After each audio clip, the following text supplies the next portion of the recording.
So ఇది doubts ఉన్నాయి. So ఇక్కడ మేము డౌట్స్ క్లారిటీ చేయడానికి మాకు సబ్జెక్ట్ ఉంది, మాట్లాడగలుగుతాం. కానీ మేము అడిగేది డౌట్స్ గురించి కాదు. మీకు ఏదైనా ప్రాబ్లం ఉంది, మాకు ఈ ప్రాబ్లం ఉంది అని చెప్పగలిగితే మేము దాన్ని ఏదైనా చేయగలుగుతాం. హలో.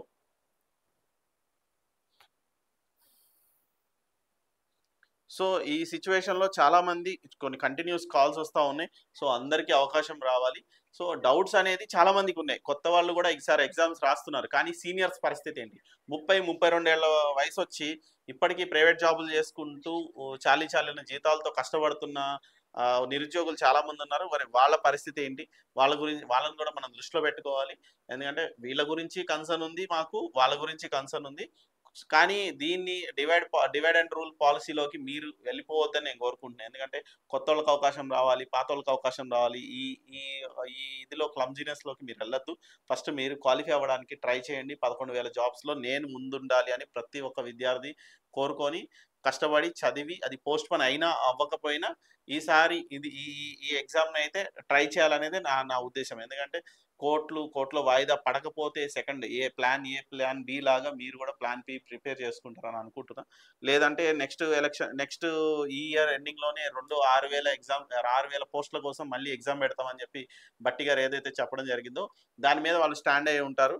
సో ఆ 6,000 ఎగ్జామ్ వచ్చినప్పుడు డిఎస్సి అప్పుడు రాసుకొని క్వాలిఫై అవ్వాల్సింది కోరుకుంటున్నాం. ఎందుకనంటే ఆల్రెడీ మీ మీద చాలా కన్సర్న్ ఉంది వాళ్ళకి. హలో. మెట్రో పిల్లర్స్ కింద వాళ్ళ పోస్టర్స్ కూడా కొన్ని హలో చెప్పండి మేడం. హలో సార్, మేము వచ్చేసి డిఎస్సి ఆస్పిరెంట్ సార్. ఓకే, మీ పేరండి? నా పేరు మాధురి సార్, కామారెడ్డి డిస్ట్రిక్ట్ నుంచి మాట్లాడుతున్నాను. చెప్పండి అమ్మా. సార్ నేను టెట్ ఫస్ట్ ఎప్పుడైతే స్టార్ట్ చేసిరో ఫస్ట్ డిఎస్సి ఉండే, డిఎస్సి ప్లేస్ లో టెట్ పెట్టిరు. టెట్ ఎప్పుడైతే స్టార్ట్ చేసిరో అప్పటి నుంచి అన్ని రాస్తున్నా సార్. అంటే మేము ఓసీ వాళ్ళకి 90కి క్వాలిఫై. నాకు ఎప్పుడు 90 రాలేదు. మొన్న లాస్ట్ టెట్ కంటే బిఫోర్ టెట్ లో 91 వచ్చినాయి. మొన్న లాస్ట్ టెట్ లో 95 వచ్చినాయి సార్. అంటే నేను అప్పుడు ఫస్ట్ టెట్ ఎప్పుడైతే పెట్టిరో అప్పటి నుంచి డిఎస్సి కోసం వెయిట్ చేస్తున్నా. కాకపోతే టెట్ క్వాలిఫై కానీ డిఎస్సి సిలబస్ నేను చదవలేదు కదా. అవును. సో మొన్న రీసెంట్ గా క్వాలిఫై అయ్యాను కాబట్టి డిఎస్సికి చదవడానికి మేము టైం అడుగుతున్నాం. బట్ ప్రభుత్వం దీనిపైన ఏం స్పందించట్లేదు. మాకు చాలా బాధాకరంగా ఉంది సార్. హౌస్ వైఫ్ కి చదువుకోవడానికి టైం ఉండదు సార్. ఇప్పుడు ఏజ్ ఎక్కువైన వాళ్ళేమో వాళ్ళకి ప్రాబ్లం అవుతుంది. అంటే ఏజ్ ఎక్కువైన వాళ్ళ పర్సంటేజ్ తక్కువ ఉంది. ఏజ్ ఎక్కువైన వాళ్ళ పర్సంటేజ్ తక్కువ ఉంది. వాళ్ళ గురించి కూడా మనం ఆలోచించాలి. కాకపోతే 45 days పోస్ట్ పోన్ చేస్తే ఎవరికి ఏం ప్రాబ్లం లేదు. ఏజ్ ఎక్కువ వాళ్ళ కూడా ప్రాబ్లం లేదు. అట్లా ఎవరు లేరు సార్. గవర్నమెంట్ ఉద్దేశం ఏంటంటే త్వరితగతిన ఎగ్జామ్స్ కండక్ట్ చేసి ఇదే సంవత్సరంలో ఇంకొక డిఎస్సి 6,000 మందితో పోస్టులతో ఇంకొక డిఎస్సి వేయాలనే ఉద్దేశంలో గవర్నమెంట్ ఉంది అనేది గవర్నమెంట్ లీడర్ వాదిస్తున్న విషయం. సో ఇంకొక 6,000 పోస్టులు రాబోతుంది. ఇప్పుడు పోస్ట్ పోన్ చేయండి, వాళ్ళు ఇంకో నోటిఫికేషన్ రిలీజ్ చేస్తారని ఎవరు నమ్మరు సార్. మేము అడిగేది 3 months 10 months కాదు. ఏం అడుగుతలే, మేము ఓన్లీ 45 days అయినా చాలు అంటున్నాం. అదే అమ్మా, ఈ విషయం అయితే కోర్టులో ఉంది. కోర్టులో ఈ వ్యవహారం జరుగుతూ ఉంది. అదే అమ్మా, మీ బాధ నాకు అర్థమైంది. ఎందుకంటే యాజ్ ఎ హౌస్ వైఫ్ గా మీరు అటు ఇంట్లో పని చూసుకుంటూ మీ చదువు చూసుకుంటూ కోచింగ్ పోయే సిచ్యుయేషన్ లేదు. ఎందుకంటే పిల్లలు ఉన్నారు, పిల్లల్ని చూసుకోవాలి, అత్త మామని చూసుకోవాలి. మాది కూడా పూర్ ఫ్యామిలీ. సార్ ఏమంటారు, పేద ప్రజలకు రాగం అయిపోతారు అంటారు కదా. పేద ప్రజలకి మనం నాణ్యమైన విద్యను అందించాలా లేదా? మనం నాణ్యమైన విద్యను అందించాలంటే మనం పర్ఫెక్ట్ ఉండాలి. పర్ఫెక్ట్ ఉండాలంటే మా ఫీడింగ్ కి టైం కావాలి కదా సార్. మనం ఏం చదవండి ఇప్పుడు ఏం చెప్తాం. మనకి ఇప్పుడు మొన్న రీసెంట్ గా ఒక విలేజ్ జరిగింది. అది ఎక్కడ అనేది నాకు ఐడియా లేదు. ఇన్సిడెంట్ తెలుగు సారు వాళ్ళు పెట్టిస్తే 9th class వాళ్ళకి అన్ని మిస్టేక్స్ పెట్టించారు. అదేమైంది, పిల్లలు ప్రిన్సిపల్ మేడం కి చెప్తేనో నోరు మూసుకొని కూర్చో అన్నదంట మేడం. వాళ్ళు మళ్ళీ కలెక్టర్ కి పేరెంట్స్ దగ్గరికి పేరెంట్స్ తో తెలియదు పిల్లలు. వాళ్ళ సార్ అంతా ఏం చేస్తాడంట, తెలుగులా మీకు ఎగ్జామ్ కి ఏ లెసన్ పెట్టాలి అని అడుగుతారంట. మార్క్స్ కూడా వాళ్ళు రాసిన దాన్ని బట్టి వెయ్యరు. మీకు ఎన్ని మార్క్స్ వేయాలా, 20కి 19 వేయాలా, 18 వేయాలా. ప్రస్తుతం ఉన్న గవర్నమెంట్ స్కూళ్ల పరిస్థితి అధ్వానంగా ఉందమ్మా. ప్రస్తుతం గవర్నమెంట్ స్కూళ్ళల్లో దృష్టిలో ఉంచుకొని ప్రభుత్వం నాకు టైం ఇస్తే మనం పర్ఫెక్ట్ చదువుకొని పర్ఫెక్ట్ టీచర్స్ అయ్యి నాణ్యమైన విద్య పిల్లలకు అందించగలుగుతాం కదా. మాకే చదువుకోవడానికి టైం వేసుకుంటే మేము ఏం చెప్తాం పిల్లలకి? సబ్జెక్ట్ హెవీ ఉంది సార్, ఫుల్ హెవీ ఉంది. అది చదవని. ఇప్పుడు ఎస్జిటి నాది ఫస్ట్ టు 10th అన్ని చదవాలా. ఏమంటారు, హిందీ తప్ప అన్ని చదవాలా. Telugu, English, maths, science. Science లో 3 parts ఉంటాయి, సోషల్ లో 4 parts ఉంటాయి. పర్స్పెక్టివ్ ఇన్ ఎడ్యుకేషన్, మెథడాలజీ 5 మెథడాలజీలు ఉంటాయి, జీకే ఉంటది, కరెంట్ అఫైర్స్ ఉంటది. ఇది చాలా మంది చెప్తున్నారు, వీడియోస్ కూడా పెడుతున్నారు, ఇన్ని బుక్స్ అని. ప్రభుత్వంకి ఎందుకు అర్థం అవుతలేదు, మాకు అర్థమైతలేదు. ఇక ప్రభుత్వం మొండిగా వ్యవహరిస్తుందనే కదమ్మా ఇప్పుడు కోర్టు వరకు వెళ్ళవలసిన అవసరం వచ్చింది.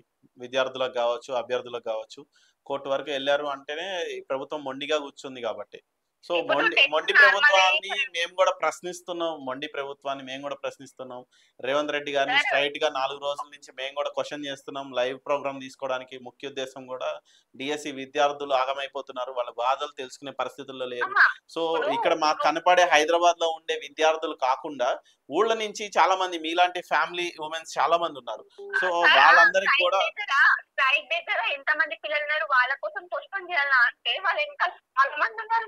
అదే అమ్మా, మేము ఇప్పుడు లైవ్ ఇన్ కార్యక్రమం చేయడానికి కూడా శ్రావ్య మేడం లైవ్ ఇన్ కార్యక్రమం చేయడానికి ముఖ్య ఉద్దేశం ఏంటంటే కనపడే విద్యార్థులు 100,000 మంది ఉంటే కనపడని విద్యార్థులు ఎంతమంది ఉన్నారు అంటే 11,000 మందికి ఎగ్జామ్ పెడుతుంటే 11,000 మంది రాయట్లేదు కదా, కొన్ని లక్షల మంది రాస్తున్నారు.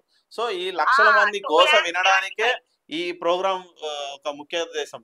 కాకపోతే ఇప్పుడు మీరు చెప్పే బాధలు, కష్టాలు, మీకు ఏవేవైతే ప్రాబ్లమ్స్ ఉన్నాయో ఇవన్నీ మేము ప్రజల దృష్టికి, అంటే మీరు యాజ్ ఏ డిఎస్సి ఆస్పిరెంట్ గా, డిఎస్సి అభ్యర్థిగా మీరు చెప్తున్నారు. సో మేము ఇది ప్రజల దృష్టికి, ఇప్పుడు ఓన్లీ డిఎస్సి రాసే వాళ్ళకి కాకుండా రిమైనింగ్ మిగతా రెస్ట్ ఆఫ్ పీపుల్ ఎవరైతే ఓట్లేసి ప్రభుత్వాన్ని గెలిపించుకున్నారో వాళ్ళకు కూడా ఈ మెసేజ్ తెలియాలి. అంటే డిఎస్సి అభ్యర్థులు బాధపడుతున్నా ప్రభుత్వం పట్టించుకునే పరిస్థితుల్లో లేదు అనే విషయం.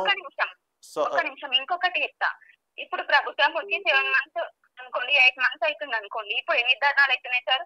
ఇప్పుడు పీజీ వాళ్ళది ఒక ధర్నా అవుతుంది, అంగన్వాడీలు, జోగిని శివశక్తులు, క్యాబ్ డ్రైవర్లు, ఆటోలు, మహిళలు ధర్నా చేస్తారు. ఫ్రీ బస్ ఎవరు పెట్టమన్నారు? ఫ్రీ బస్ పెట్టినందు వల్ల ఆడవాళ్ళు అవమానాలు ఎదుర్కొంటున్నారు, చాలా ఎదుర్కొంటున్నారు. అదే ఇప్పుడు పరిస్థితి ఫెయిల్యూర్ దిశగా పోతా ఉంది. తెలంగాణ రాష్ట్ర అడ్మినిస్ట్రేషన్ ఫెయిల్యూర్ లోకి పోతుందా అనే భయం మాకు కూడా పట్టుకుంది. మేము కూడా మార్నింగ్ న్యూస్ లో చదువుతున్నప్పుడు కూడా న్యూస్లు కొన్ని వాళ్ళ అనుకూల మీడియా రాసినా కూడా రైతు బంధు అంటే అందరికి రైతు బంధు అంటే ఎన్ని ధర్నా చేస్తారు? కొంతమందికి అందులో అందరూ లక్షల మంది ఉన్నారు. ఓకే, మేమైతే డిఎస్సి కోసం కాల్ చేస్తాం సార్. పోస్ట్ పోన్ అయితే బాగుంటది, హైకోర్టులో కేసు నడుస్తుంది, అది మనకు సక్సెస్ అయితే బాగుంటదని మేము ఆశిస్తున్నాం. ఓకే, థ్యాంక్ యూ అమ్మా. నార్మలైజేషన్ చేయలేదు కదా సార్, వాళ్ళు టెట్ నార్మలైజేషన్ చేస్తామని చెప్పారు, చేయకుండా మరి దాని మీద కేసు వేయాలి కదమ్మా. మీరు దాని మీద కేసు ఏదైనా వేసి అది నార్మలైజేషన్ చేస్తుంటే బీఈడి టీచర్ల పైన వాటిపైన నార్మలైజేషన్ చేస్తుంటే మీకు ఏదైనా చేస్తే పోస్ట్ పోన్ అవుతుందన్న ఉద్దేశంతో చివరి నిమిషం వరకు ఆశతో స్ట్రైక్ చేసినాం. దీని మీద వారం రోజుల ముందే కేసు వేసేది ఉండే, మేము తప్పు పని మేము చేసినాం. సరే అమ్మా, చూద్దాం. కోర్టులో ఉంది కాబట్టి దీని గురించి ఇంకా ఎక్కువ మనం మాట్లాడలేము. ప్రభుత్వం అయితే విఫలమైందనే తెలుస్తుంది అడ్మినిస్ట్రేషన్ విషయంలో. రేవంత్ రెడ్డి గత సంవత్సరం ఆయనకు ఉన్నంత ఊపు, హైపు, చరిష్మా ఈ సంవత్సరం మొత్తం గ్రాఫ్ అంతా పడిపోయింది. ఆయన పక్కనున్న ఎమ్మెల్యేలు, ఎమ్మెల్సీలు అందరూ కలిసి చేస్తున్నారు, వాళ్ళు చెప్పిన మాట ఇంటుండు కానీ ఆయన డైరెక్ట్ గా ప్రజల మాట వినట్లేదు. లేదమ్మా, అడ్మినిస్ట్రేషన్ లో ఐఏఎస్లు, ఐపీఎస్లు, బ్యూరోక్రాట్స్, మీలా గ్రూప్ 1 ఆఫీసర్స్ వీళ్ళందరూ డెసిషన్ మేకింగ్ గవర్నమెంట్ లో అడ్మినిస్ట్రేషన్ సర్వీసెస్ ఐఏఎస్లు ఉన్నదే ఇట్లాంటి వాటిలో సలహాలు ఇవ్వడానికి. సో ఫస్ట్ ఆ వ్యవస్థ అక్కడ ఫెయిల్ అయిందనేది నా ఉద్దేశం. ఎందుకంటే మీరు చూసేది ఎమ్మెల్యేలు, మీకు కనపడేది ఎమ్మెల్యేలు, కానీ వెనుకుండి వ్యవహారం నడిపించేది సైనింగ్ అథారిటీ కావచ్చు, చీఫ్ సెక్రటరీకి, ప్రిన్సిపల్ సెక్రటరీస్కి, ఐఏఎస్లకి, కమిషనర్లకి, ఈ కేటగిరీస్ లో ఉండే వాళ్ళకి ఆఫీసర్స్ కి కనీసం మినిమం నాలెడ్జ్ ఉండాలి వీటిపైన. విద్యాశాఖ మంత్రి కూడా రేవంత్ రెడ్డి కదా, మా బాధ ఏంది? ఆ విద్యాశాఖ మంత్రి కూడా ఆయన దగ్గర నేర్చుకున్నారు. రాష్ట్రంలో 2 విషయాల పైన గవర్నమెంట్ అటర్ ఫ్లాప్ అయింది. ఒకటి విద్యా వ్యవస్థ పైన, రెండోది హోమ్ డిపార్ట్మెంట్ అంటే శాంతి భద్రతల పైన. ఈ 2 విషయాలలో ప్రభుత్వం విఫలమైంది. ఈ 2 విషయాలలోనే గందరగోళం నెలకొంది. మిగతా డిపార్ట్మెంట్స్ అన్ని వాటి పని వాటి చేసుకుంటూ పోతున్నాయి. దేనిపైన జరుగుతుంది కదా. మోతీలాల్ నాయక్ అక్కడ నుంచి మనకి ఏం సమాచారం అందట్లేదు. ఆయన ఇక్కడ కాంగ్రెస్ మేము కనుక్కొని తప్పకుండా మోతీలాల్ మేము కాంటాక్ట్ చేసి ఖచ్చితంగా మోతీలాల్ నాయక్ తో మాట్లాడే ప్రయత్నం చేస్తాం ఇదే లైవ్ ఇన్ కార్యక్రమంలో. సో ఒకసారి మేము కనుక్కుంటాం మోతిలాల్ ఎలాంటి ప్రయత్నాలు చేస్తున్నారు, ఢిల్లీ వెళ్ళారు కాబట్టి మేము కనుక్కో మీకు అప్డేట్ చేస్తాం. Thank you. ఒక రోజు ఏమో ట్రైల్ చేసి అనుకుంటా, ఒక రోజు ఇక్కడ ఉన్నా ఇక్కడ ఓకే ఓకే ఓకే అమ్మా, కాల్స్ వస్తా ఉన్నాయి, కాల్స్ వస్తా ఉన్నాయమ్మా, నేను వేరే కాల్స్ కూడా అటెండ్ చేయాలి.